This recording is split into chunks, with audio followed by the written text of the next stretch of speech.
Boulevard in Sherwood Forest. Find them online at Go Chevrolet, Geaux, Chevrolet.com. Stewie is here. The carpool queen is here. She's cutting out a little early for an orthodontist appointment for Sophie before she takes off to Italy, which sounds dangerous. Lloyd is giving a little peek behind the curtain there. A little document look. Watch out. Good job, Stewie. That was a test. No porn on work time. Opening day in Augusta. Rain delay. Sorry, what'd you say? My mic wasn't on. I always do you last. You do me last. Yes. Make sure. Well, you got the foulest mouth here. Make sure you get it all out. It is Throwback Thursday here on the Jordy Culotta Show. We will look back at some of the important dates on this Throwback Thursday. We'll also recap LSU Pro Day yesterday. Cardell Flot made a little bit of money yesterday as he was working out in front of the pro scouts. We'll also talk about Derek Stingley Jr.'s day. Andre Anthony going to be in studio with us at 8 o'clock this morning and talk about and recap his first action on the field since the injury last season. How'd he do during yesterday? his senior year? Did pretty good. So no injury, like everything. He looked healthy? Yeah, looked healthy. He looked real good running. Exciting. We'll talk to him about where he is in his rehab. Some LSU basketball players taking some visits, or former LSU basketball players taking visits around the country and labeling their top three. We'll catch you up on some of the former roster on LSU basketball and what could be for the new roster, as Coach Matt McMahon could get one former player to possibly hang around here and stay with LSU. We'll talk a little bit about it coming up here on the Jordy Culotta Show. Please make sure and hit that like button, share button, comment button, as that helps us out tremendously here on YouTube. If you're watching, if you've got a comment, make sure you jump into the comments and leave it there. We'll get it to you here on the Jordy Culotta Show before we log out of here at 9 a.m. this morning. Daily brought to you by True Blue Water, TRUBluewater.com, TrueBlueWater.com online if you want to jump on the delivery route. Metropolitan Health Group brings you our phone line every day, real doctors, real solutions. And, of course, our official spice is Papa Earl's, which 30% less sodium than the competition. You can pick it up wherever you shop locally here, whether it's Rouse's, High Neighbors, Calandro's, anywhere where you do your grocery shop, and pick up your can of Papa Earl's spice, 30% less sodium than the competition. All right, Stewie and I were in the building yesterday. We were able to, I don't know if timing could have been any better yesterday when y'all called us on the video. I mean, as soon as we got through, Stingley was putting his hand onto the turf for his second run of the day, which we were able to carry live on Mic'd Up. I mean, that's how we practice. That's how we do the reps, dude. That's why we organize all of these things. I plugged the HDMI in just as we thought we would do it. Counted down in our headset, and we went right to you. That's awesome. I mean, that's just the way it goes. We got so lucky. We got so lucky. And Jordy called it like, all right, it works. And we had enough time for him to mess with us. He was doing the, and I was like, God damn it, Jordy. No, it's perfect. We can laugh it off. That's but true. then he had the phone over his shoulder just as Stingley was lining up, and timing was impeccable. It was perfect, man. It was great timing, which in this business is key. Yes. So it was fantastic, but you could have heard a pin drop in there yesterday, except for our live feed. Were people mad at y'all? No. I mean, I'm sure, but it hadn't got back to me yet. Like, yes, right. He's pulling his hat down. But I believe Mikey was asking or made a comment about Stingley's ass. Just kind of playing around. I'm like, the place is like dead silent. I'm like, yes, great ass. Great ass. And everybody's like, Culotta? Talking about Stingley. He's talking about Stingley. It's all boys here. We're good. Yeah, right. Don't y'all think? Hi, ass. Yes. Yeah, he did. He looked good yesterday. But it was, he looked like he had shaved a little weight. Mm-hmm. He really did. Like he was really in shape. I mean, he was actually more cut up, like coming out of high school. I mean, his senior year in high school, he looked like an NFL.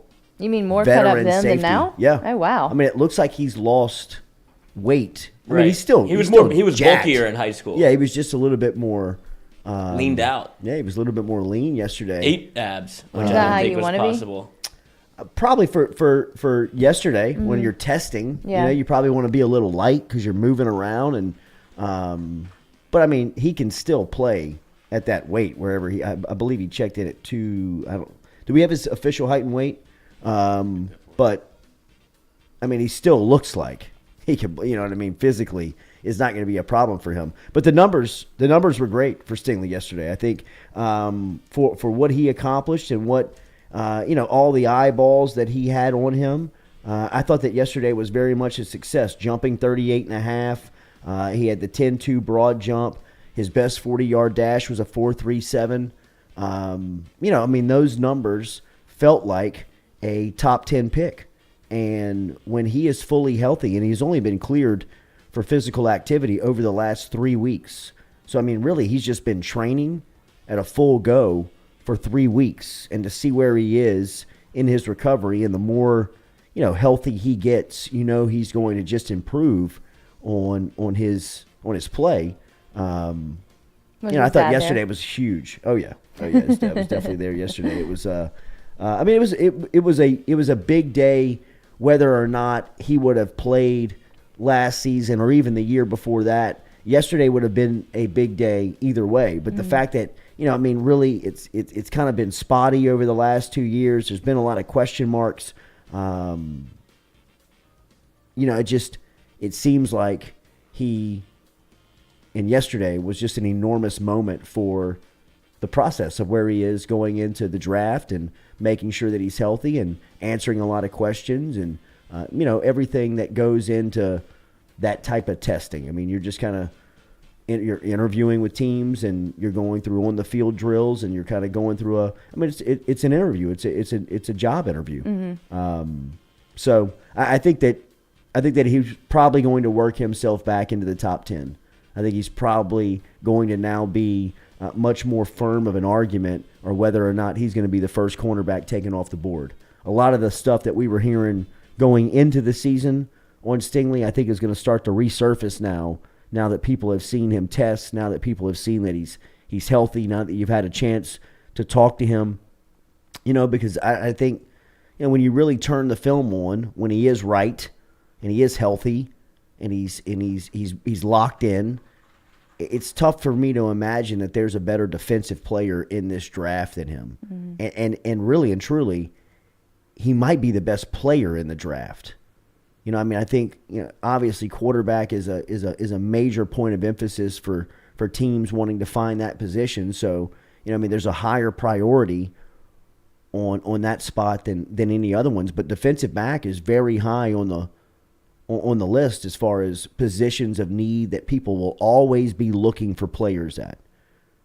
You can never have enough defensive backs in, I'd say the NFL, but really just modern day upper class football, college football, NFL, just because of the amount that the offenses throw it now. You can't have too many athletic, ball skill type players like Stingley is. And if he's right and he's healthy, and I think he answered a lot of those questions yesterday, it would be tough to ignore him on draft day. It would be tough as a decision maker to look at that prospect and say,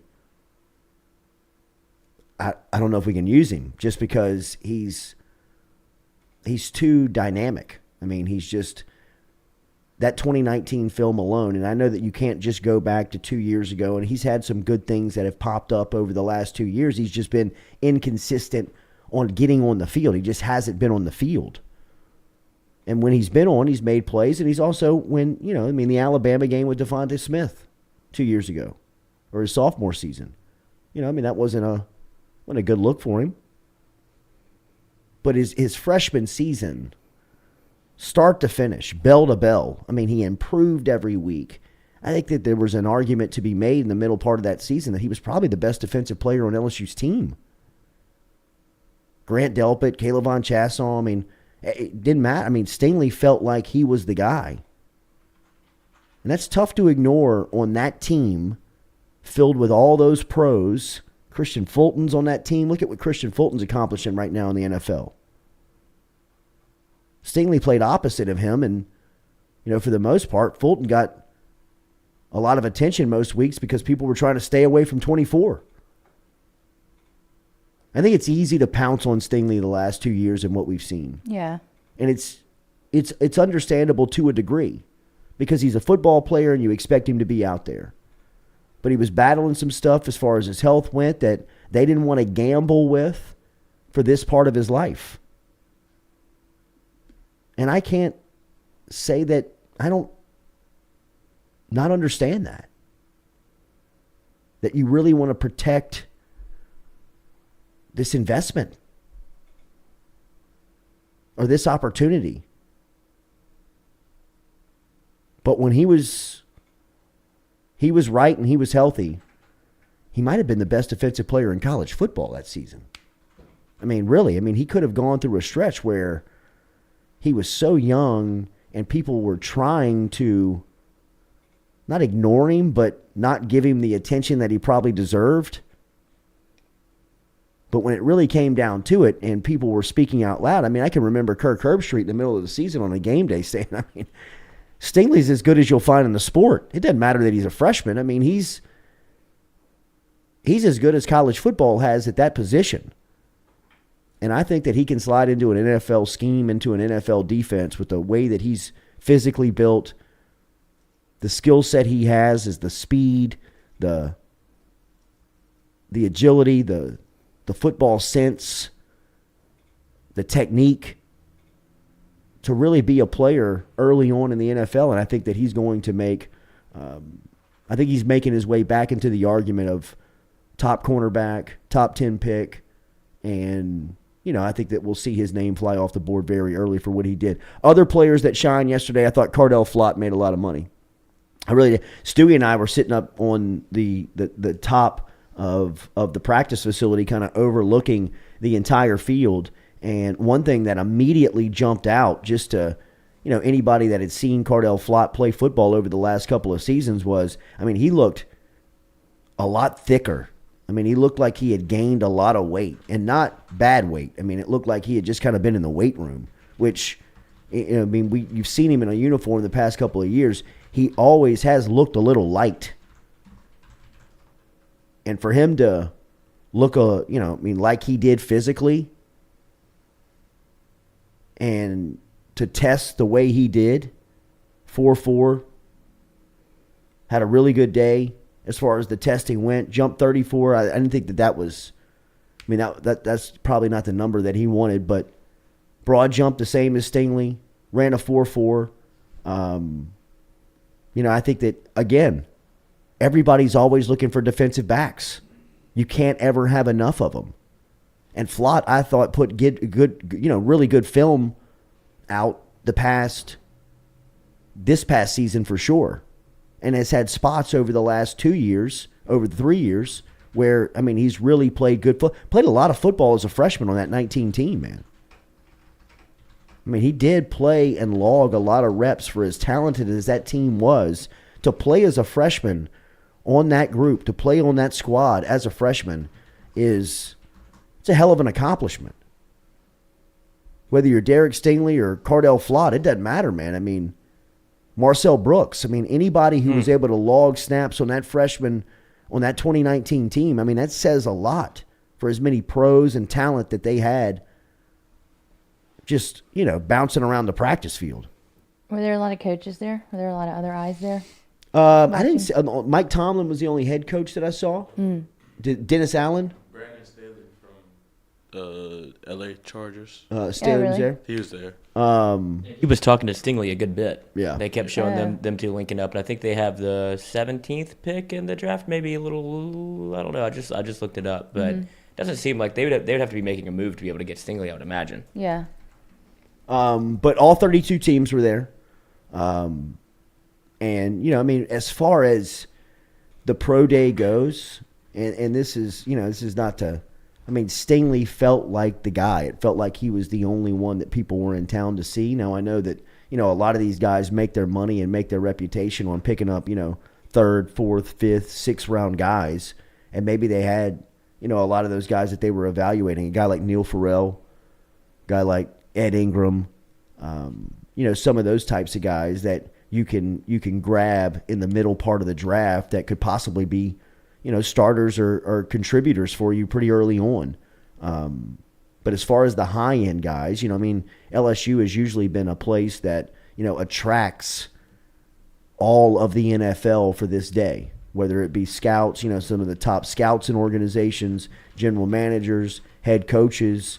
You've always seen a really good contingency of the NFL down in Baton Rouge during Pro Day. And it wasn't. So I think you felt, but there wasn't that.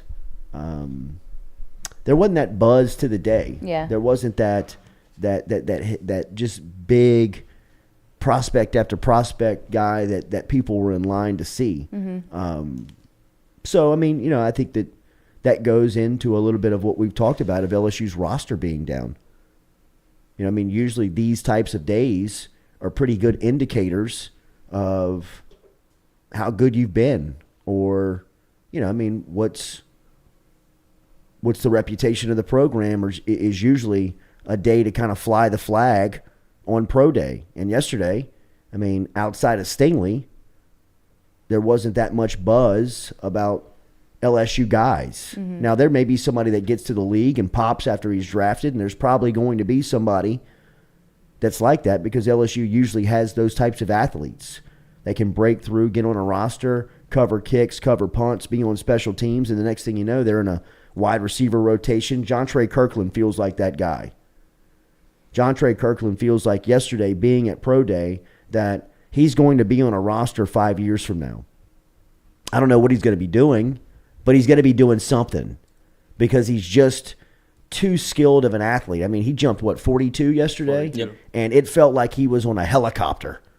Watching him, he kept going up, up, up. It was just, it was super impressive to watch, just his athleticism, his ability. And I think in the NFL, they don't care what you did in college. They don't care where you're drafted. If you're that type of athlete and you don't mind covering kicks and doing a lot of the dirty work, punt team, kickoff return team, and do that for a while, but, next thing you know, third, fourth wide receivers out one weekend, they need you to step in and play the slot, and you catch 4 balls, 2 of them for big first downs or, 1 touchdown. And the next thing you know, Jontre Kirkland's kind of working into a Russell Shepard, where Shepard made his reputation early on in his career, covering kicks, doing the dirty work, always around the football, showed off his athleticism anytime they gave him a chance in a wide receiver rotation. Next thing you know, he's catching a couple of balls, and then he's paid as a third, second wideout. Made a lot of money for where he was drafted, where he was brought in, and made a great career out of it. James Wright. Guys like that come from LSU, make rosters, stick around, and end up making impacts. Jontre Kirkland, to me, feels like that guy this year, watching him test. Just too good of an athlete. He can do too many things, a lot like he did at LSU. You couldn't find a position for him. Did you want him to play DB? Did you want him to play wide receiver? Did you want to put him in the slot? Did you want to put him outside? You don't have a quarterback. Put him there. Let him return kicks. Maybe he can return punts. He's just got all this skill. He's the guy to me that, you might look up and say, damn, look at Jontre Kirkland still in the league 5-6 years from now. So, outside of Derek Stingley, there wasn't that second big name, that marquee guy, but 17 players going through it. Andre Anthony will be here at 8 o'clock. We'll ask him about his day, what he anticipates could be next for him. After his workout yesterday. But I thought it was it was cool to get back in there and see that type of stuff, see those workouts. And like I said, I thought Stingley really kind of secured his spot as one of the top players in this draft, if not the best defensive player on the board. Do you think the Stingleys were surprised that there weren't more eyes there for him? More managers or coaches? Oh, no. I think that from... these things are so accessible these days. Mm-hmm. There is nothing like being there in person and holding your own stopwatch and getting your official time.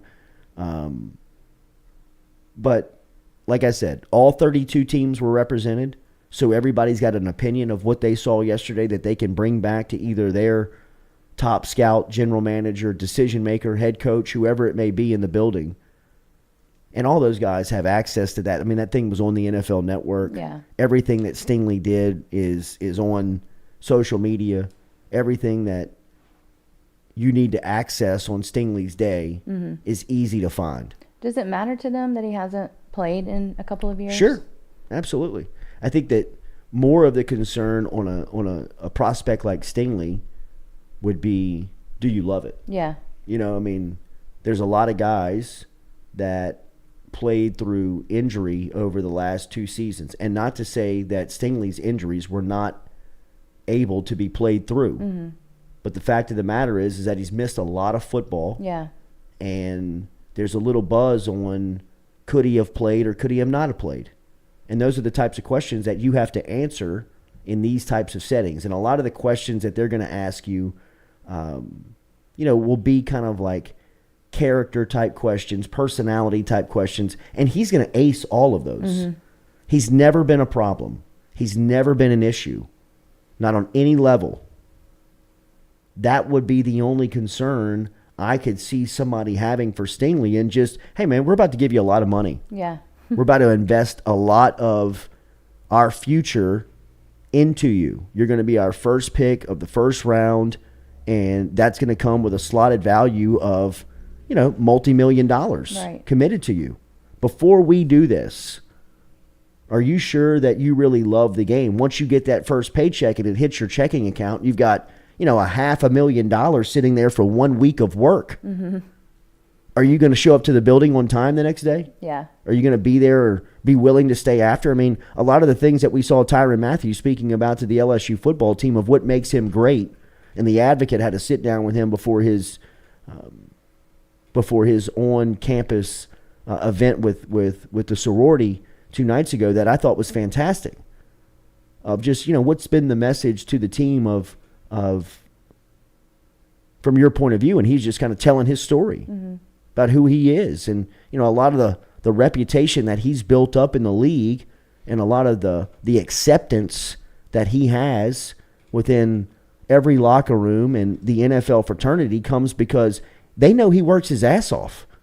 They know he stays late, he shows up early, he deals with stuff that may not really have a true impact on the football team, but he can work out personalities and differences. He's just a leader. He's a captain. He's somebody that is, from a coaching standpoint, from a role model standpoint within an organization, that you point to and say, hey, do it like that.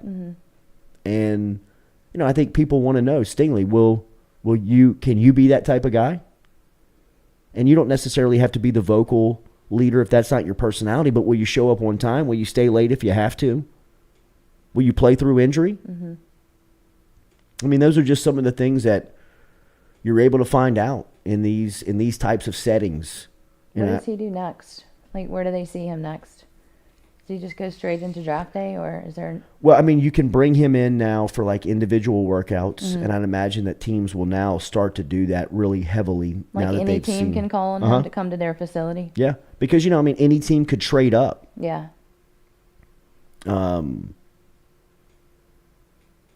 It's any team could trade up to get to make that move. So whether it's somebody in the 20s or somebody that's even choosing at the back end of the first round, somebody could trade it and get up into it, and make a play at it. Okay. Remember, daily we're brought to you by City Cafe, citycafebr.net, citycafebr.net online. They've got daily lunch specials over at City Cafe, and you can find them on the corner of O'Neill and George O'Neill, where you can pick up a great lunch special today. Brunch is open and served every Sunday at 10 a.m.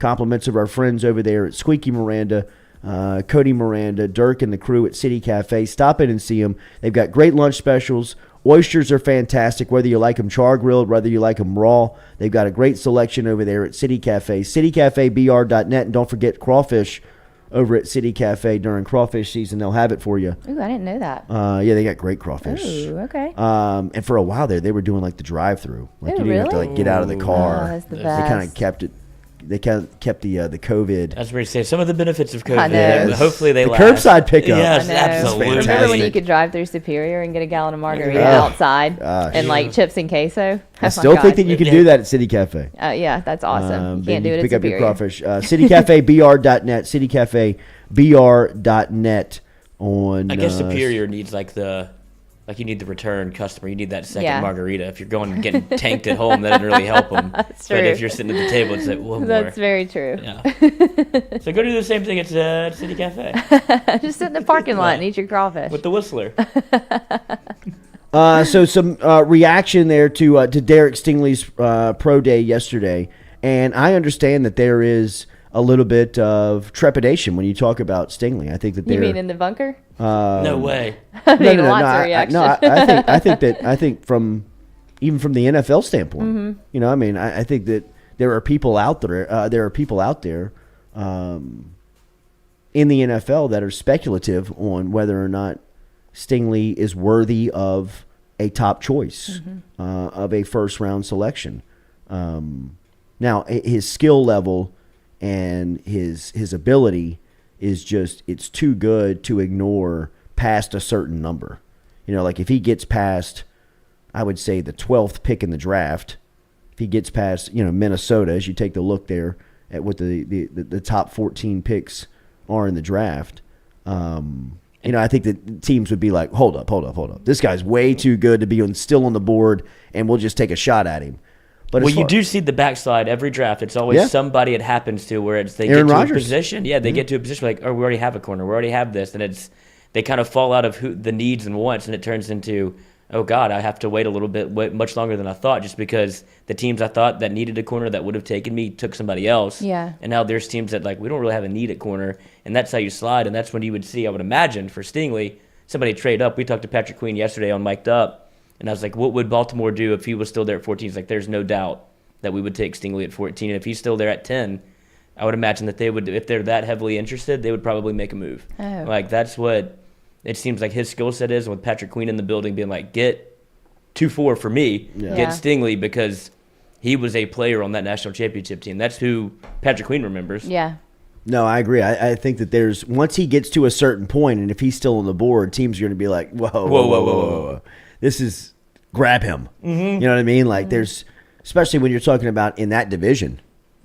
I mean, with Baltimore, Pittsburgh, Cincinnati, Cleveland. I mean, the quarterback play. You got Deshaun Watson and Joe Burrow you got to defend twice a season, and we need defensive backs, and Stingley's still on the board. Draft him. Especially the Ravens had 2 go down last year on back-to-back plays. He's like, that was the most morbid practice I've ever been to. They just called it after. That was true whenever it was Peters, and I forgot the other corner that went down. Back-to-back plays, ACL and Achilles, I think. And Patrick Queen, they looked at the coach. He's like, let's pack it up, boys. That's enough for today. So they have injury concerns at corner. I would imagine if he's still there, that's a great fit for him too.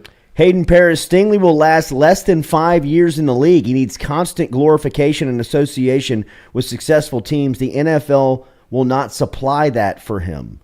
Hayden is full of shit. Yeah, I disagree with that. Y'all are rough in the bunker today. He said he was like, I'd take him in the 4th round. Hayden, you need round. to pack it up and go back to sleep. Whatever you're doing at work is not productive today. He's making you mad is what he's doing. Yeah, Hayden got me. He did get you today. PCG and Bird the says gym. the Stingley family has an inflated view of Derek, just like Jordy does. Talking about our assessment on Derek Stingley Jr. I did think he would run faster. You thought Stingley would? Yeah. But coming off the foot injury, it makes sense. He's still flying. Just clear. It was cleared to play. Clear to go through full contact. I say full contact. Just go full physically. Go out and sprint, run, jump, do all the things that he was doing yesterday, 3.5 weeks ago. So really, I mean, it's fairly new to be, opening it up like he did yesterday. I agree. I still believe He's got more in the tank. that he's got better numbers than that. I think he jumps higher than 38.5. No joke. For sure. And I think that he'll probably get a half step faster. I don't think that he's too far off of his seat. One thing that when you watch him run, He looked like he wasn't even trying. He's gliding. Yes. Yeah, that's true. He is like, it looks like he's like sliding on ice. It does. It did. When he's right. I mean, like it doesn't even look like his legs are being picked up.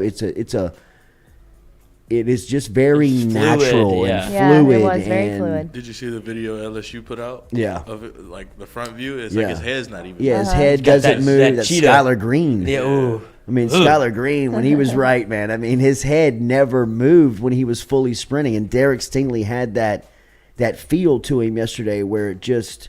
Are you going? yeah, it's just... are you open to... Is it opened I don't up think right he now? was. I really don't. I kind of think it was, but I still do believe that he's just...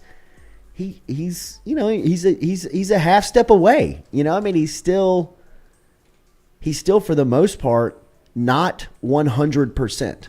You know what I mean? Like he's a full go, but he's not fully ready to be at his tip top, at Well, his he kinda at his needs peak. to Peak be of his though, right? power. Right? No, he's Isn't this getting the there. time? He's getting there. And I think that's why he was so skinny too. He Yeah, hadn't he's really getting there. been able to work out yet. He weighed in at 188. Yeah, that's light. Wow. That is really That light. is light for him. Look him up on the 2019 schedule. On I the think roster. he was like one. I was gonna say 190. he was 202, 205. I mean, Wow. he was big his freshman season. I mean, that is skinny. Yeah, that's a big difference. I mean, like his arms. Remember his arms coming out of his shoulder pads his freshman he year? was fully developed when he was 18. Well, yeah. He's not even going. He has a beanie on. He's wearing a beanie. Yeah, like you see, Jamar Chase gave him some shit for wearing the beanie. He's like, "Oh, I never seen that before," because Jamar wore the hat. He's like, "Wonder where he got that from." But that I mean, didn't he look looks like he's good. fully Like, opening it that's up. a rockin' body Yeah. right there. Yeah.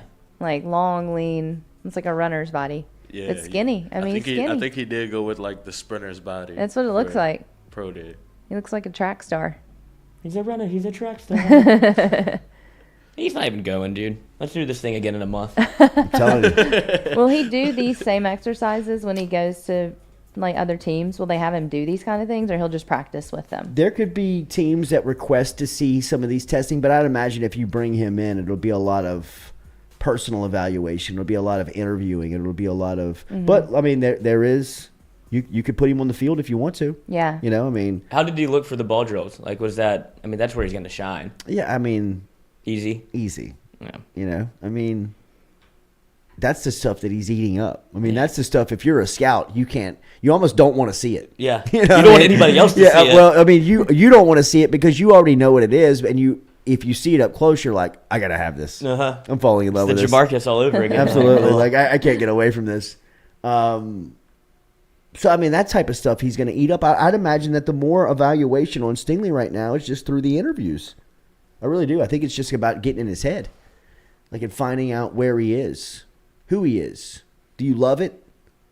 Are you really invested in it? I feel like Yeah. LSU still doesn't know that. I know, because we didn't hear much from him ever. Like, I don't, there weren't a lot of interviews. He's just not. Like, Yeah. He was he's a just not. freshman. He's so quiet. I mean, I don't really know who he is or his personality.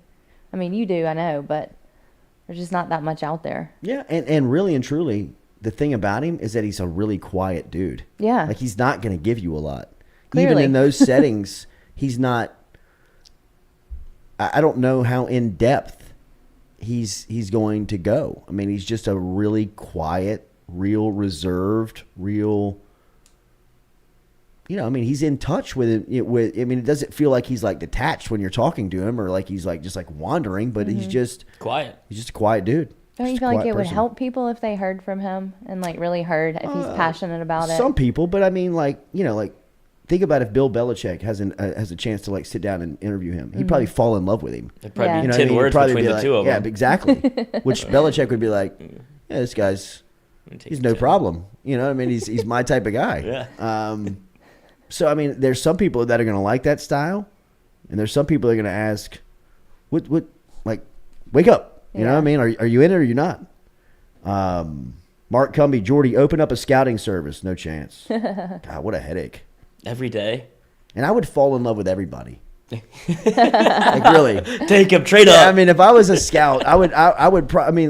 I do believe I have the, like I am captured by the moment syndrome. So if I was a scout, I would have 90 guys on my team. On your big board. Yeah, just take him, sign him. Can't go wrong with any of these guys. I mean, just it would Did be. you see him with the shirt off? Huge ass. Yes, right. Great ass. Great What do you ass. want me to do? That would be a huge headache because I wouldn't know the line. You know what I mean? I don't feel like I could Differentiate between the good and the great. Right. I'd want them all. Yeah. Really? Stingley. Yeah. Take him too. All right. So pro day yesterday was pretty good as far as Derek Stingley's We need to day get you went. in with the Saints. You finally take some LSU guys. That's how it would happen. Jordy would be like, I saw him play at LSU. Let's grab him. It didn't matter who it is. A lot of Saints there yesterday. A lot of Saints representation there yesterday. That's odd. They've always been there. Even when Sean Payton was the head coach, he would bring pretty much the entire organization down for the day, and they would spend the day at LSU just kind of evaluating and talking to guys. And then draft day would come, and they'd have opportunities to get Patrick Queen. They'd have opportunities to get Jarvis Landry. They'd have opportunities to get all these guys. Deion Jones. They had opportunities to get all these guys. Daniil Hunter, and they would never swing. Pass. They would never make the move. So I mean, it almost became like a running joke if the Saints were going to kind of like waste the day. Like, are they going to take the day off and come down to Baton Rouge and LSU would just kind of hang out? And Yeah, I wonder what they like down here because they're not here to evaluate talent. right. Really. Thanks for bringing Joe Brady down though. That was awesome. Yesterday again, I mean, the full New Orleans Saints. It felt like organization. A lot of the power, a lot of the communications people were down here. So maybe somebody specifically that they're looking at can jump up and jump on the Saints' radar. I thought Neil Farrell had a good day. I thought Austin Deculus ran really good. well. How'd he 4.99. He got big fella ran a 4.99. Really? I mean, dude, that's terrifying. that is moving, and God, that guy he's huge, coming too. downhill at you He's so huge. is a scary. Especially with every time you saw him move at LSU at the end of the year, he looked like the Bionic Man. Yeah. He was just lumbering around, and he looked like he was always in pain and giving his all for LSU, literally. But to see him be able to pick him up and put him down at 4.99 is terrifying. I think he's faster than I am. That I know is. he is. I don't think I would crack 5. I don't know, man. I don't know if I could crack But if 5 I was now. running next to him, I would hope I'd be like, "Oh shit, Dude, where are you going, dude?" in the like 10 to 30 yard range of that 40-yard dash? I mean, he was cruising. Jeez. Like it was They have video of intimidating. that? Yeah, There's I got to was gonna be. say, what did he wear? He Did he have was his hair? shirtless. He was. He was Yeah, shirtless, he was shirtless in like the whole tie-dyed time. tights. You're kidding. Tie-dyed tights. And I need want to say see he had this. like highlighter orange cleats. Cleats Like it on. was Yeah, like, get drug I know I'm tested. fast. You know what I mean? Like I feel fast. Did he have that hair just free Yeah. flowing in the wind? I mean, Yeah. I saw him eat about 18 boudin balls in You one remember sitting. that? I Good remember just Lord. watching the whole thing. That's like, more I than can't I eat believe in a he's year. still going. And he was just like picking them up and putting them down. I was like, I mean, they were fire, but I can't eat that many. That was awesome. And he's running a 4.9 out there. Somebody was talking about Ben Simmons and Derek Stingley being clones of one another. I don't see that. I mean, I understand how you want to compare whether or not Stingley wants to be around the game because he hasn't been the last couple of seasons. But, I mean, Ben Simmons and Derek Stingley, Ben Simmons seems scared of basketball. He seems scared to go back onto the floor. I mean, he seems intimidated by his sport. I think, Stingley was really kind of, he was hurt last season. He needed surgery.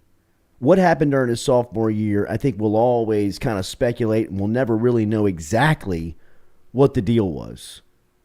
But I don't think that he's trying to stay away from football. I don't think that he's trying not to play football. Like Simmons, I mean, Simmons to me seems like he's giving effort to stay away from the game.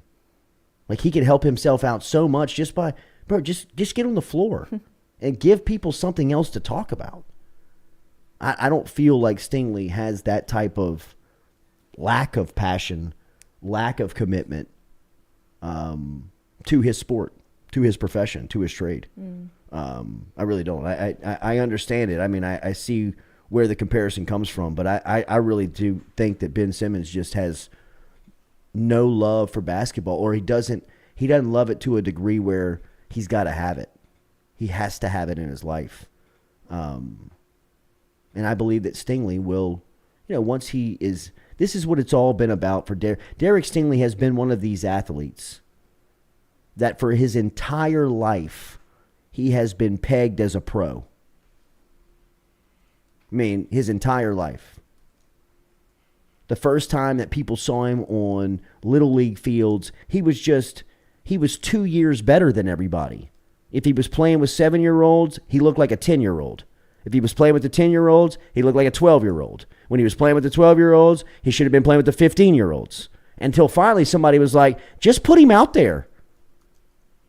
And as an 8th grader, he's the starting cornerback on the varsity football team on a Friday night. And in his first possession, he gets an interception. As an 8th grader. I mean, the film is crazy. The jersey and the helmet don't even fit him. And he breaks on this ball and picks it off.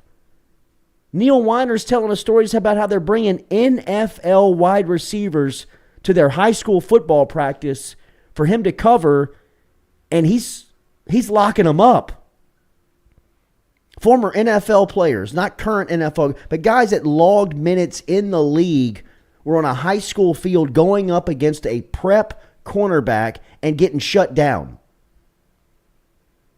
He gets to LSU, starts on that 2019 team that is arguably the best college football team ever. And the reason why it's argued that is because of the amount of pros that they put into the league the following draft season. He was a starter and arguably the best player on that defense, wire to wire, as a true freshman. The only years that are really in question about Stingley, his game, football, are the last two. Those are the two that are the outliers. Every other one since he's been 7, he's been the best player on his team. He's been the best player in the league. He's been the best player by far. So if you're looking at the full body of work of Derek Stingley, the last 2 years are the ones that don't make a lot of sense. Because the previous 10, he's been dominant. He's been great. And he's been the best player on the team. And he's been the captain. And he's been a leader. And he's played with emotion. And he looks like he loves it. But then he tripped over a first down marker at Missouri, his second game of the sophomore year, and you didn't see him again until Alabama. And then when he came back against Alabama, Devonta Smith ate him up. And then his first play of his junior year, his first game action of his junior year, 2 games in, you never see him again? What's going on? There's a lot of questions that need to be answered on Stingley, but I think that they can be if you just sit down and talk. But when you turn on the film, whether you go back to Dunham or whether you look at LSU, the data tells you this cat's he's an elite football player. And if you're getting paid to put football teams together at a professional level and he's on the board, how do you really pass on him? Because you got a couple of questions over the last 2 years? I get it. But what if he sits down and he tells you, I didn't play because I was protecting my investment and wanted to make sure I got to you guys fully healthy. And now that I'm here, this is what I've been playing for. You got me. I'm locked in. I'm a football player at heart.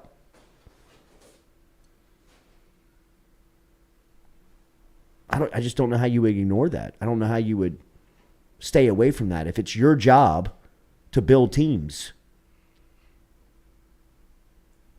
Remember to get in touch with Steele Henry over at Hargrove Roofing. Easy to get in touch with our guy. I don't think Steele's Direct working number 318-229-7266. Maybe one of the best days in sports. Yeah, Steele's a big golf guy, so I'd be. Well, then he's not working. I would be shocked if he so was blow working. him up. Blow his phone up. Yeah. 318-229-7266. 318-229-7266 is the phone number. Know who's on your roof over at Hargrove Roofing. Get in touch with Steele Henry. He's working South Louisiana. He's based out of Lafayette. He's working here in Baton Rouge. He's been down in New Orleans. So if you need roof repair and you're in South Louisiana, get in touch with our guy, Steele Henry, 318-229-7266. 318-229-7266 is the number to get in touch with Steele Henry over at Hargrove Roofing. We'll talk more Pro Day with Andre Anthony, who's going to come through here at 8 a.m. this morning. We'll ask Andre about his health.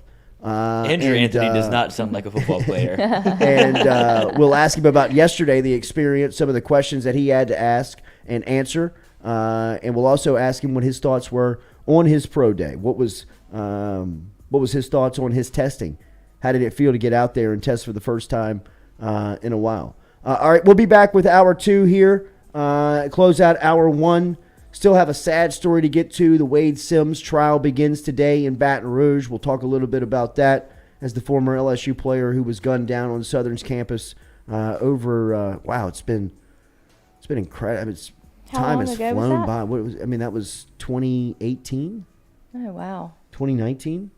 On that when that tragedy happened here in Baton Rouge, but that'll be back in the news here, and we'll talk a little bit about it. Also, some LSU basketball news. Brandon Murray is down to his top 3 as far as where he will transfer. We'll catch you up on all that before we get out of here at 9 a.m. this morning. Come back with this Jordy Culotta Show, driven and powered by Go Chevrolet.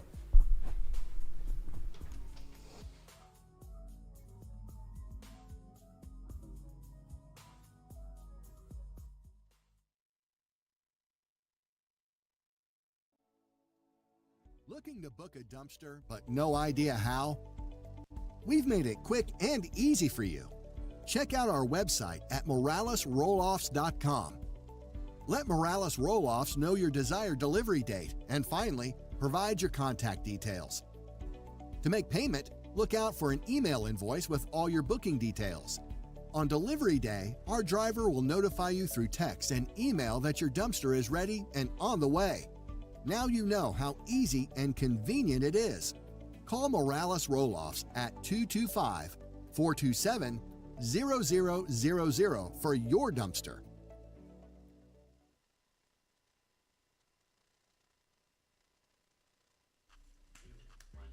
Hey y'all, it's Mikey from Mic'd Up. Catch us live every Monday and Wednesday, 11 to 1.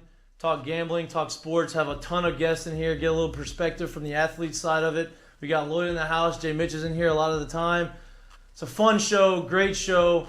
Please like, subscribe, share with your friends. If you don't like it, it's fine. Make fun of us, it's okay. Just get us out there, share us out there. We're having fun, we want to share our fun with you. Like I said, Mic'd Up, brought to you by Sterling Automotive. Every Monday through Wednesday, 11 to 1. Catch us live on YouTube, baby. See y'all. Southern Eye Centers, located at 6859 Jefferson Highway right here in Baton Rouge, has been serving your eyes for over 40 years in the capital region. They offer friendly service in a helpful environment with the highest level of personal care to manage your eye health and vision needs. If you want more information, log online to southerneyecenters.com. That is southerneyecenters.com. Stop in and check out their beautiful office located on Jefferson Highway right here in the capital city. And remember, each time you walk in there and you mention the Jordy Culotta Show, Dr. Ann Shaw and Southern Eye Centers will take 25% off of their fantastic selection of sunglasses. All you got to do is mention the Jordy Culotta Show. Check them out.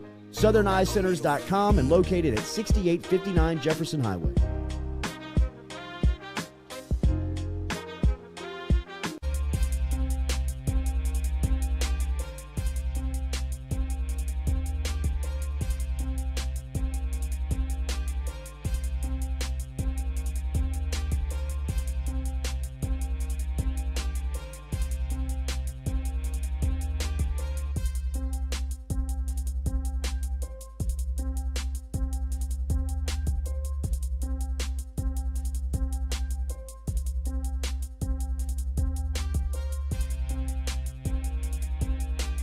Welcome back to the Jordy Culotta Show, driven and powered by Go Chevrolet here on this Thursday morning, getting you set up for the weekend. And a lot of reaction to Pro Day, as we talked about some guys yesterday who stood out. We gave you Derek Stingley's day, Cardell Flot, talked a little bit about Neil Farrell and Andre Anthony, who we mentioned is in studio with us, and we're going to catch up on his day. Great to see Dre here on this Thursday morning. Before we get to him, I want to tell you about one of our new partners and one of our new sponsors, Crowd Push. You've heard about them before. And this is an approach to NIL, allowing the fans to directly impact the teams that they love. Crowd Push was born in the minds of diehard college fans to bridge the gap between players and fans, and right now there is an opportunity over at Crowd Push to help the LSU baseball team right now, and we're going to put out a link for you inside of YouTube. Katie can give us a little background. Yeah, we'll put that link in there for the baseball team, but you can also go to crowdpush.com and find your team. If you click on LSU, I swear when I looked at this the other day, the football team was at $2,000 and now they're at $3,114. So it's happening, but now the baseball link is there. There's $0 raised so far. So get in there and give some money to the baseball team. It's amazing. Go check out their website, look through everything. You've heard us talk about them before. We'll have them on the show again. But let's start doing that push for baseball. We have 59 days left for the baseball push, so let's get on it. So the link will be up inside of the chat right now. If you are looking to make a donation and help out, you can get over there right now and check it out, especially right here. If you're inside of the YouTube chat, you can click the link right there. All right, it's always good to catch up with our guy, man, Andre Anthony, who has been so kind to our show during his time at LSU. Yesterday was a huge moment for him as far as pro day went. I think that there were a lot of questions that needed to be answered, not only about where he was in his football journey, but just about where he was from a health standpoint. If you recall his senior season last year, he was on fire. He started off on fire. He had a scoop and score against McNeese, and then after that, he was injured and was out for the season. And now looked very good yesterday as far as the testing went, and now sitting inside of our studio here on this Thursday morning to talk all about it. Dre, it's good to see you again, bro. You too, man. Good to see you. Absolutely, man. Tell me about yesterday, because I can imagine yesterday just in general has to be a nerve-wracking day for you guys if you're fully healthy. Right. And if you've gone through the process and pro day is the big day. For you, this was the first public physical display of your where you were from your rehab since the injury. So how big of a day was yesterday for you? Man, it was good. And like you said, like everybody was just so nervous, you know. Like everybody, like I was asking, like I thought I was the only one, you know. Yeah. But everybody was pretty much nervous, you know, of what was going to happen, you know. Nobody kind of really knew. And then we had so many people there, like scouts, like we had somebody from like every team out there. And for most of us, we're used to just sitting on the sidelines and watching other guys, do theirs. So now it's like, now it's our turn. So, but it was good, man. Like for me, it was great. Like a lot of scouts, was, questioning like, where are you going to be, when you're going to be healthy, are you going to be able to do stuff for pro day? And 2 or 3 weeks ago, I was telling them, like, no, I'm not going to be able to do really much of nothing. Wow. We had set it up to where we was probably going to do our own pro day and stuff like that. And then I just got cleared last Thursday and talking to Bo and Mickey. And I was like, look, if you feel like you're ready, we can go out do some drills. He got in contact with the Saints D-line coach, gave him some drills to do, walk through that. We ran some 40s just to see where we was at. And they were good. So I was like, man, look, if I can go, then I'm just go ahead and do it. Still was nervous. Like, I was still going back and forth. Like, man, you sure I should do it? You sure? You don't think? But, he was like, man, it's up to you. He was like, personally, he was like, I feel like you're ready. I got to be honest. When I heard your name, when we walked in yesterday and they were introducing you and talking about some of the drills that you were going through, I kind of looked around and was like, damn. Like, that's big that he's ready to go today and he's running. And then you ran and you clock a 4.63, and I mean, we were standing upstairs, and the media people were like, "That's pretty damn impressive, man." And then you look downstairs, and you see everybody's kind of, like real quick, like etching and like checking the time or checking this and writing it down. Did you overperform? Did you perform a little bit better than you thought you would yesterday? Basically, yeah. Yeah. Like I said, just coming off a ACL injury, 6 months out, I wasn't expecting to be doing that much. Like even when, before pro day, like scouts was asking everybody, what we would be doing, And they was asking, where are you? And I told them like, all right, just got cleared last week, and I'll be doing the bench, the 40, and the drills.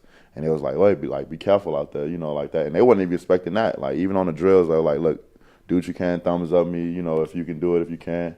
And we was just moving, me, Neil, and G-Lo, we was just moving. All the drills felt good. Like they wasn't expecting me to be moving as fast as I was when I was doing the drills. And then obviously the 40 with no training and nothing like that. Dude, like wow. that was Wow, like, bro, you made a lot of money big. yesterday. Yeah. So You I made was a lot of money nervous about yesterday. that. Like I was asking all the guys, I'm asking coaches, trainers, I'm like, I'm even asking scouts when they was calling me to check on me before. I'm like, look, you think I should do the 40?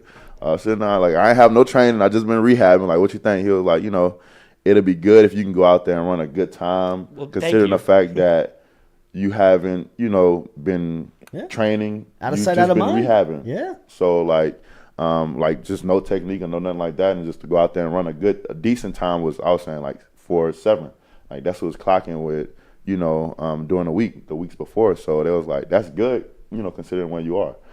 So I wasn't even expecting to run a 4.63, but I was fresh. I haven't did nothing. Yeah, adrenaline was running. So it was like, I was like, damn. Like when I saw it, I broke down. I ain't gonna lie. Like I Hell walked off yeah, of it. Man. It came on there and like Bo was like, hey, look, we good. That's it. Shut it down. Pull the plug. You don't need that was good. We don't need you to go out Your there. car's running out back. Get the hell out of here. He was like, shut it down. And the guy from Steelers was calling my name. And he was like, why you not running? I was like, look, my trainer, go talk to him. He said, shut it down. I was there because I really wanted to run again. I was about to be like, no, I'm not. I'm gonna run again. Right. I wanted to, but he was like, nah, we don't want to risk it. It's the test. That's a great number. So I was like, don't even do it. How quickly did you find a stopwatch after that? Because it came up on the the board. screen, Yeah. so I was walking, and if you watch the video like they posted on LSU, I was just like looking at it. Like even when I got done running, I looked straight to the board. It's like the testing but center. it wasn't there. So I'm just walking, I'm drinking the water, and it popped up, and I saw it, and I was like, and I just like everything just hit me at one time, and I'm like, damn. The no training thing has to be being talked about inside of every NFL's war room today. I mean, people are looking at Andre Anthony's score. They're saying he was just cleared last week. Right. Hey, Unbelievable. I mean, check out the Culotta Show podcast. He's telling everybody he didn't even train. Right. And that was the main thing. Like they was asking me, like, like you wasn't, and everybody knew I was just rehabbing. Yeah. Like I wasn't doing no training, just focusing on rehab and stuff like that. And they were surprised too that I ran up. I was like, wow. Did you go to the combine?